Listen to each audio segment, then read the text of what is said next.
तो आज हम शुरू करते हैं भारत के प्रमुख उद्योग। और भारत के प्रमुख उद्योगों के अंदर हमने उद्योग पढ़ लिया है, लोहे इस्पात उद्योग, एल्यूमिनियम उद्योग, सीमेंट उद्योग। ये उद्योग हम पहले से पढ़ चुके हैं। आज हम आगे शुरुआत करते हैं भारत के अन्य प्रमुख उद्योगों के अंदर, जहां से कुछ क्वेश्चन पूछे जाते हैं, जिनमें इंपोर्टेंट है सूती वस्त्र उद्योग। सूती वस्त्र उद्योग। अब सूती वस्त्र उद्योग से किस प्रकार के क्वेश्चन पूछे जाते हैं कि सूती वस्त्र उद्योग का सबसे पहले कारखाना कहां पर स्थापित किया गया और कब किया गया। तो सूती वस्त्र का सबसे पहला जो कारखाना है वो 1818 ईस्वी के अंदर कलकत्ता के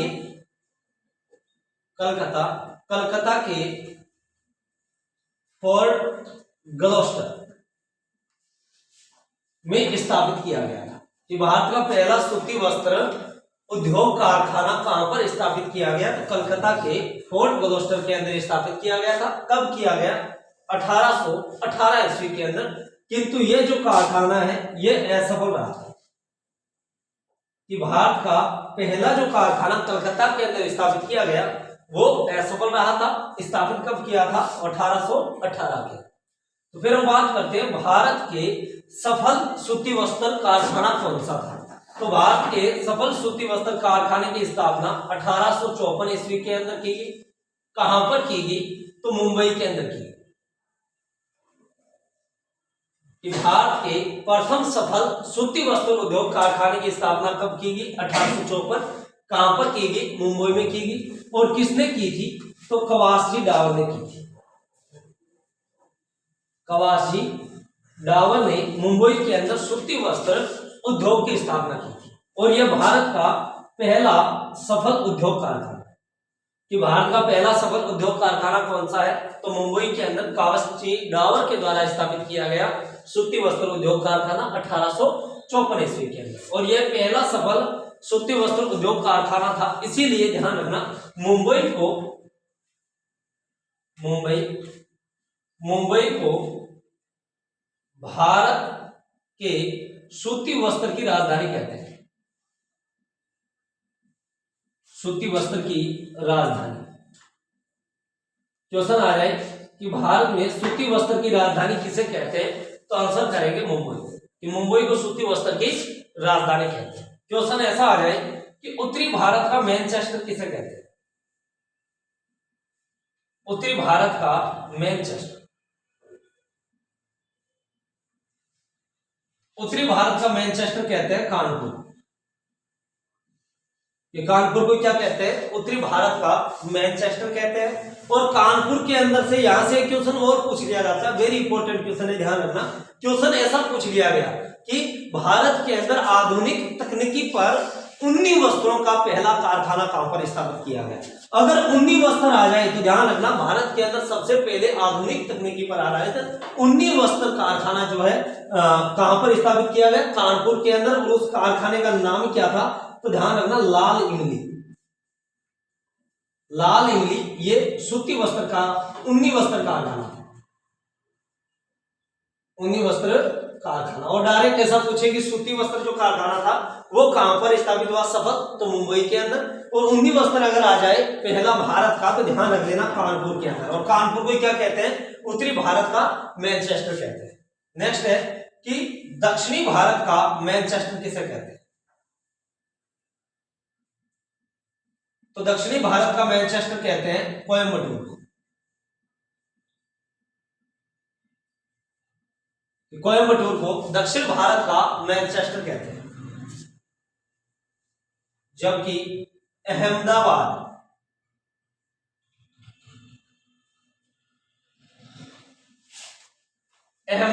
को भारत का बोस्टन कहते हैं।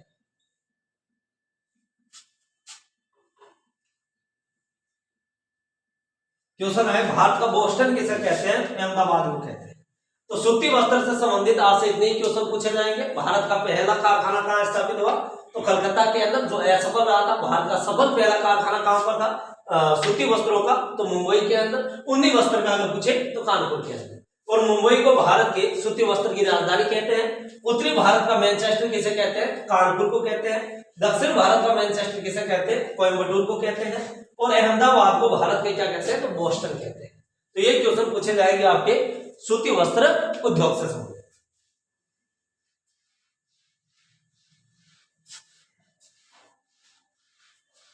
नेक्स्ट है भारत के प्रमुख उद्योगों में जूट उद्योग।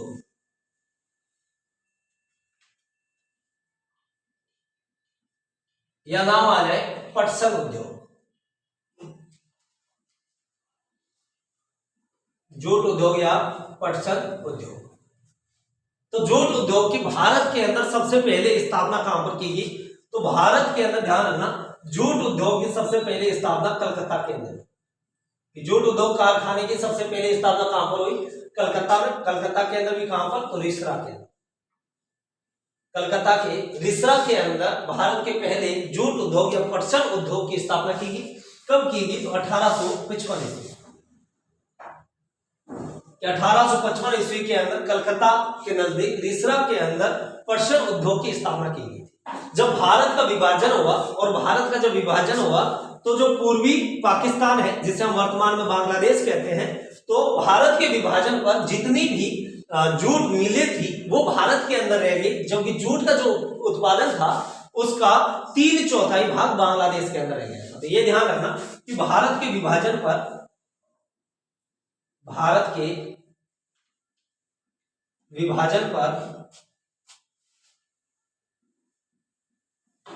पटसन उद्योग की मील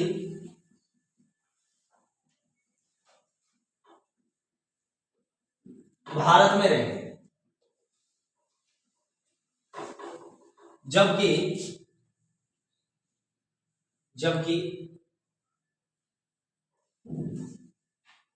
जूट उत्पादन का 3/4 भाग बांग्लादेश में रह गया।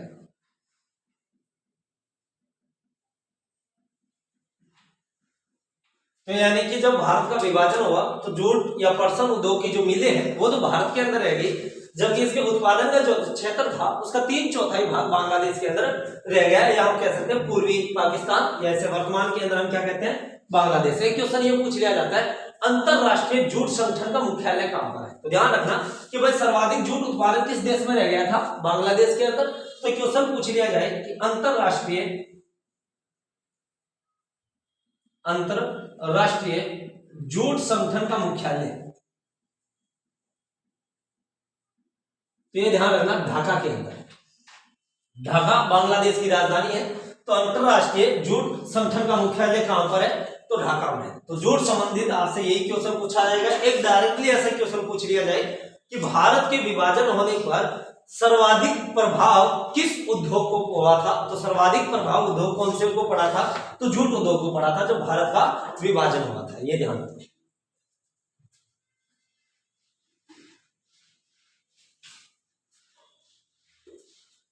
जूट उद्योग के पश्चात में है वायुयान उद्योग, जो खनिज व तकनीकी आधारित उद्योग है। तो भारत के अंदर पहला वायुयानों के लिए जो कारखाना है वो कहां पर स्थापित किया गया और कब किया गया? तो ध्यान रखना 1940 ईस्वी के अंदर बेंगलुरु में स्थापित किया गया। कहां पर स्थापित किया गया? बेंगलुरु के अंदर स्थापित किया गया था। कब किया गया? 1940 के अंदर। उस वक्त इसका नाम क्या था? तो उस वक्त इसका नाम था हिंदुस्तान एयर क्राफ्ट कंपनी, और वर्तमान के अंदर इसी का नाम है, ध्यान रखना, हिंदुस्तान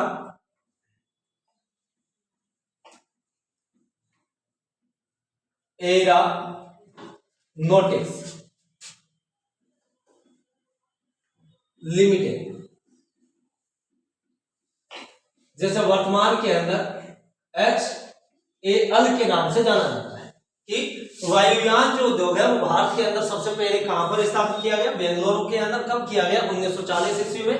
इसका नाम क्या था? तो हिंदुस्तान एयरक्राफ्ट कंपनी था। वर्तमान में इसका नाम क्या कर दिया गया है? तो हिंदुस्तान एरोनॉटिक्स लिमिटेड, या डायरेक्ट कह दिया जाए HAL इसका नाम कर दिया गया है। नेक्स्ट आपसे पूछ लिया जाए जलयान। जलयान उद्योग। तो जलयान उद्योग की 1 साल पश्चात 1941 ईस्वी के अंदर की गई। और कहां पर की गई? तो ध्यान रखना, विशाखापट्टनम के अंदर की गई। और इसका नाम था उस वक्त के अंदर सिंधिया स्टील विशाखापट्टनम। और स्थापना कब की गई? 1941 के अंदर। बाद में इसी का ही नाम बदल करके नाम कर दिया गया हिंदुस्तान शिपयार्ड विशाखापट्टनम। कि वर्तमान के अंदर जो जलयान जो उद्योग है उसका नाम क्या है? तो हिंदुस्तान शिपयार्ड विशाखापट्टनम है। और इसकी स्थापना कब हुई थी? तो 1941 ईस्वी के अंदर। फिर ध्यान रखना, रेल उपकरणों से भी कई क्वेश्चन पूछे जाते हैं कि रेल के जो उपकरण है अलग अलग वो कहां पर बनाए जाते हैं। तो यहां पर रेल संबंधी के अंदर उपकरणों से क्वेश्चन पूछ लिया जाता है। जैसे क्वेश्चन आ जाए कि रेल के पहिए व एक्सल कहां पर बनाए जाते हैं? तो ध्यान रखना, रेल के पहिए व एक्सल बेंगलुरु के अंदर बनाए जाते हैं। कि कहां पर बनाए जाते हैं? तो बेंगलुरु के अंदर, कर्नाटक के अंदर पहिए व एक्सल बनाए जाते हैं रेल के। ताकि क्वेश्चन ऐसा आ जाए कि रेल के विद्युत इंजन कहां पर बनाए जाते हैं? तो विद्युत इंजन बनाए जाते हैं चित्तरंजन। कि चित्तरंजन के अंदर क्या बनाए जाते हैं? तो रेल के विद्युत इंजन बनाए जाते हैं। क्वेश्चन ऐसा आ जाए डीजल इंजन, तो डीजल इंजन बनाए जाते हैं, ध्यान रखना, वाराणसी। कहां पर बनाए जाते हैं? वाराणसी के अंदर। क्वेश्चन आ जाए रेल कोच कहां पर बनाए जाते हैं? तो रेल कोच बनाए जाते हैं कपूरथला में। कपूरथला कहां पर है? पंजाब के अंदर है। रेल कोच ध्यान रखना, राजस्थान के भीलवाड़ा के अंदर भी बनाए जाते हैं। क्वेश्चन ऐसा आ जाए आधुनिक रेल कोच, आधुनिक रेल कोच कहां पर बनाए जाते हैं? तो ध्यान रखना, रायबरेली। कहां पर बनाए जाते हैं? रायबरेली के अंदर बनाए जाते हैं। तो ये क्वेश्चन रेल उपकरण से संबंधित पूछे जा सकते हैं कि पहिए व एक्सल कहां पर बनाए जाते हैं? तो बेंगलुरु के अंदर। विद्युत इंजन कहां बनाया जाता है? चित्तरंजन के अंदर। डीजल इंजन कहां बनाया जाता है? वाराणसी के अंदर। रेल कोच कहां पर बनाए जाते हैं? कपूरथला के अंदर। और आधुनिक रेल कोच कहां बनाए जाते हैं? तो रायबरेली के अंदर बनाए जाते हैं। अन्य आपके उद्योगों में से क्वेश्चन पूछ लिया जा सकता है रासायनिक उर्वरक उद्योग।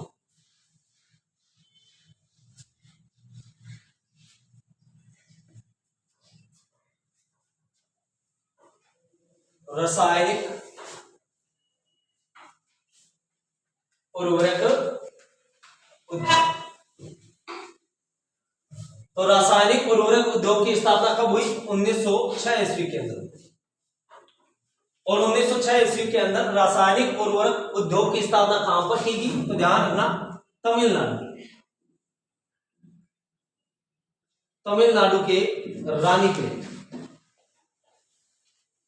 तमिलनाडु के रानीपेट नामक स्थान पर भारत के पहले रासायनिक उर्वरक उद्योग की स्थापना की गई। कब की गई? तो 1906 ईस्वी के अंदर की गई। अब उर्वरक का हम इस्तेमाल किसके अंदर करते हैं? कृषि के लिए करते हैं।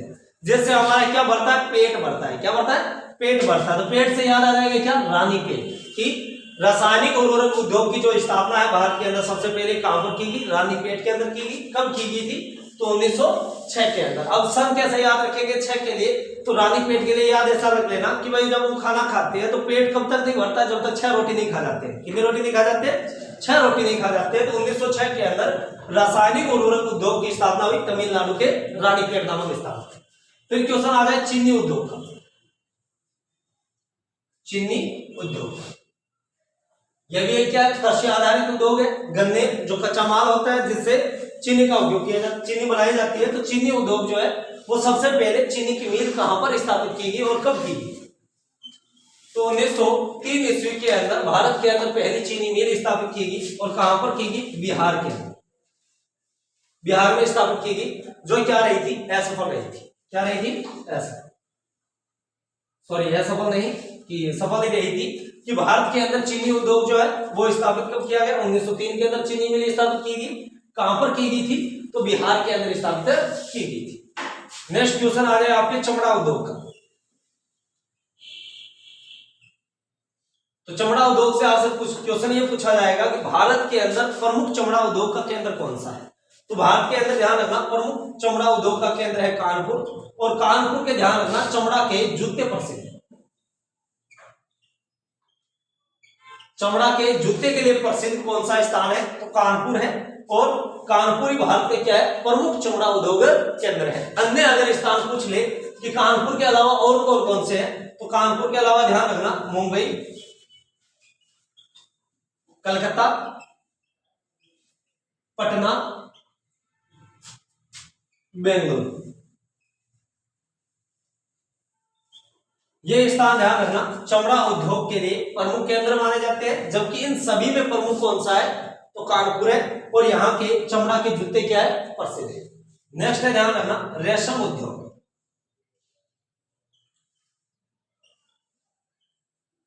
और रेशम उद्योग के अंदर प्राकृतिक रेशम उद्योग में भारत का चीन के पश्चात दूसरा स्थान है। कि प्राकृतिक रेशम के अंदर भारत में क्या है? प्राकृतिक रेशम में भारत का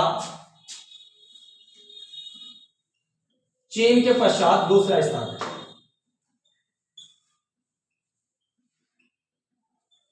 जबकि क्वेश्चन ऐसा आ जाए प्राकृतिक रेशम की चारों किस्मों का उत्पादन करने वाला एकमात्र देश भारत है, कि प्राकृतिक जो रेशम है उसकी चारों किस्मों का उत्पादन करने वाला एकमात्र देश कौन सा है? तो वो भारत है। और चार किस्म होती कौन सी है? तो ध्यान रखना सहतूती, मूंगा, एरी, तसर, ये चार किस्म होती है किसकी? तो रेशम, प्राकृतिक रेशम की। कि प्राकृतिक रेशम की चारों किस्मों का उत्पादन करने वाला एकमात्र देश कौन सा है? भारत है। और भारत के अंदर सर्वाधिक प्राकृतिक रेशम का उत्पादन करने वाला राज्य कौन सा है? तो कर्नाटक है।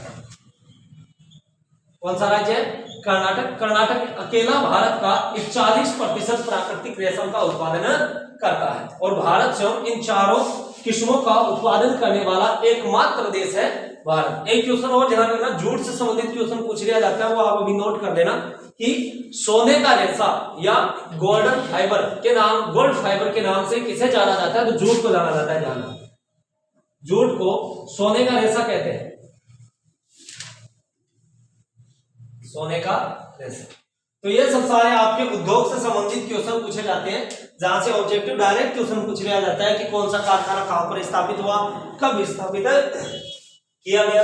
तो ये सब सारे क्वेश्चन आपको बता दिए गए। जिन्होंने मेरे उद्योग का वीडियो पहले वाला नहीं देखा है, वेरी इंपॉर्टेंट है, ध्यान रखना, लोहे उद्योग, एल्यूमिनियम उद्योग और सीमेंट उद्योग। तो एक बार पहले आप उन वीडियो को जरूर देखें, उन्हीं के अंदर सब कुछ बताया गया है कि भाई औद्योगिक नीति भारत के अंदर कब लागू की गई, दूसरी कब की गई, वर्तमान की जो आधुनिक औद्योगिक नीति है वो कब लागू की गई। तो एक बार उस वीडियो को जरूर देखें। तो मिलते हैं दोस्तों अगले वीडियो में।